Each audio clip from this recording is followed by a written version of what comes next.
নেইমারের ইনজুরি নিয়ে কাজ করবে আনচেলত্তি। নেইমারের না থাকা নিয়ে এবার যা বললেন আনচেলত্তি, তাই বিস্তারিত জানতে হলে ভিডিওটি না টেনে শেষ পর্যন্ত দেখতে থাকুন।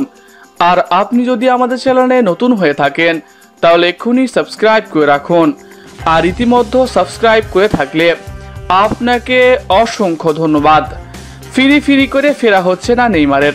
আগামী মাসে বিশ্বকাপ বাছাই পর্বে ইকুয়েডর ও প্যারাগুয়ের বিপক্ষে ম্যাচের জন্য দল ঘোষণা করেছে আনচেলত্তি। ইতালীয় কিংবদন্তি কোচের ঘোষণা করা প্রথম দলেও জায়গা হয়নি ব্রাজিল জাতীয় দলের জার্সিতে সর্বোচ্চ গোল করা তারকার। ধারণা করা হচ্ছিল আনচেলত্তির অধীনে প্রথম ম্যাচেই ব্রাজিল জার্সিতে প্রত্যাবর্তন ঘটবে 33 বছর বয়সী এই ফুটবলারের, কিন্তু শেষ পর্যন্ত 25 সদস্যের দলে ডাকা হয়নি তাকে। গত মার্চে জাতীয় দলে ফেরার কথা ছিল নেইমারের, দলের ডাকও পেয়েছিলেন, কিন্তু ইনজুরি ফের পথে কাটা হয়ে দাঁড়ানোয় সে দফায় আর ফেরা হয়নি তার। সে দফায় কলম্বিয়াকে 2-1 ব্যবধানে হারালেও আর্জেন্টিনার কাছে 4-1 ব্যবধানে বিধ্বস্ত হয়েছিল 5 বারের বিশ্ব চ্যাম্পিয়নরা। এরপর চাকরি হারান কোচ দরিভাল জুনিয়র। নতুন কোচ এসেই আনচেলত্তি জানিয়েছিলেন তার পরিকল্পনায় গুরুত্বপূর্ণ হতে যাচ্ছে নেইমার। তবে নেইমারের দলে না রাখার এবার কারণ দিয়েছে আনচেলত্তি।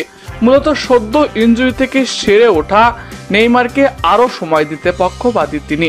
দল ঘোষণার পর তিনি বলেন, ভালো অবস্থায় থাকা খেলোয়াড়দের আমি দলে নেওয়ার চেষ্টা করেছি।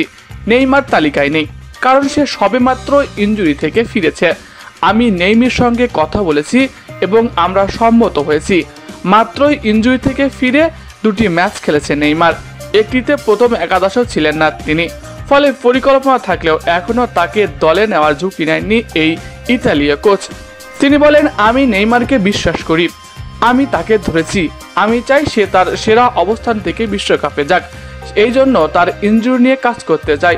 আর নেইমারকে পূর্ণ ফিট করার দায়িত্ব নিজের কাঁধেই নিতে চান এই মাস্টারমাইন্ড কোচ।